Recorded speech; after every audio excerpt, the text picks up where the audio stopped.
Well, how did Bashful go down at the film club? Well, we got second place out of 7, so that was quite an achievement for me. People said it was entertaining.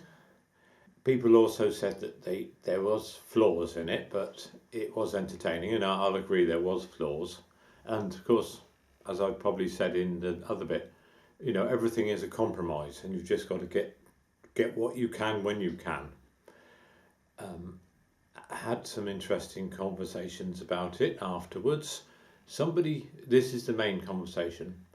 Somebody's main criticism was that the pieces of the music hall singers should have also been in black and white or sepia tone rather than in the colour. Well, I disagreed because I said I liked the colour in the flags and the colour of the woman's hat, and I liked all the colour of the setup there, and I thought they had a fantastic setup, and I liked it.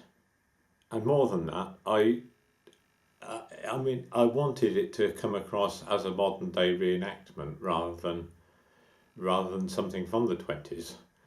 Whereas the bits with me and Helen and doing the acting, I wanted that to give that an old look. So rather than, we didn't really have proper costumes, so I wanted a little bit of extra effort to make that go back to make us look a bit more oldie-worldy.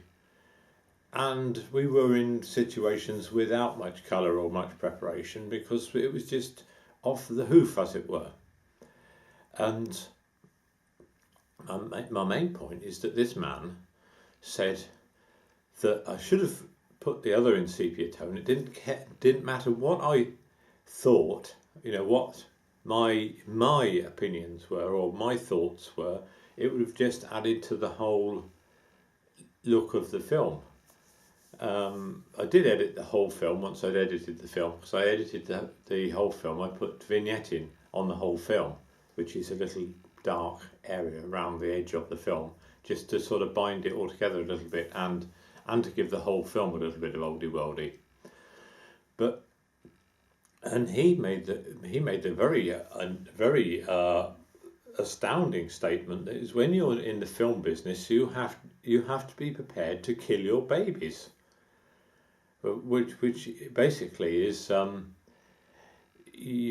things that you love or you like I liked the colour in the Wimborne History Festival part of the movie. I must be prepared to let that go and to sort of kill that off for the strength of the whole film. Now, the whole concept of this suggests that there is a higher power.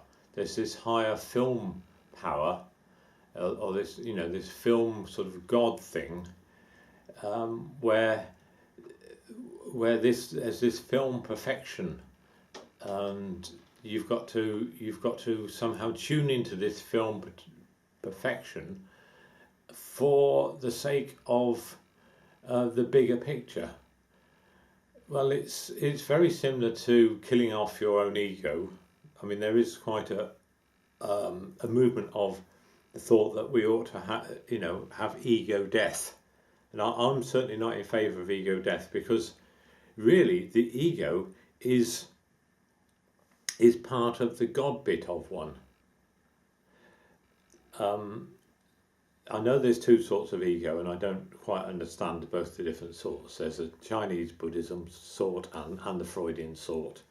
I don't understand the thing, but I'm talking more about the Freudian ego. I think you've got to have a certain amount of ego to keep you going. You've got to have a bit of buzz. People say about comfort food. You need. No, I'm not saying you eat comfort food, because I'm on the keto diet now, so I'm not having any comfort food much. But but you do need something to make life worth living. You need a donut occasionally to make life worth living. Maybe not a literal donut, but you need something to spur you on. The promise of a holiday. You need something. and that is the ego. Don't kill your ego. Please don't kill your ego. So I'm not in favour of that whole concept of killing things off which you like. And slightly following on from that is this this philosophical movement that I've just got very interested in. And it's called non-dualism. So one of the main things is being aware. So rather than seeing the shadows on the wall, as Plato would have said, you look at the wall. You be aware. Don't be tricked by things. Don't be tricked by the shadows on the wall. What is really there is the wall. Be aware. Be aware in your mind. Take all the tinsel back. Cut the tinsel out and be aware. It's a sort of bit of an idea that there is some sort of soul inside you that is the most important part. And I think there is a core inside you that is the real you, as it were. And this non-dualism is about that.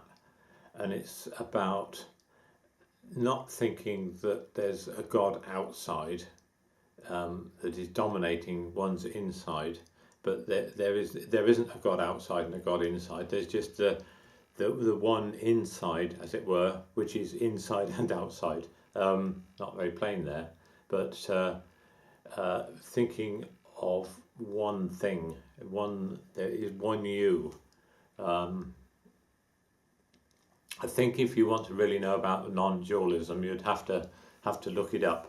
I'm watching a lot of Rupert Spira at the moment and trying to get my head around it. And I'm thinking of going on a week-long conference about it. So I'll know more about it or be more aware of it. But it's not very different to the way I think anyway. I was asked, in the week about whether I had faith still, and I had to explain what my faith was, and when I did explain it, it did seem very similar to this non-dualism. Right. Anyway, I'm straying. So the main thing was about the club film, and I was very pleased with it. I've got some more ideas, and keep watching this space. Right. All the best with whatever you're doing. Right. Bye.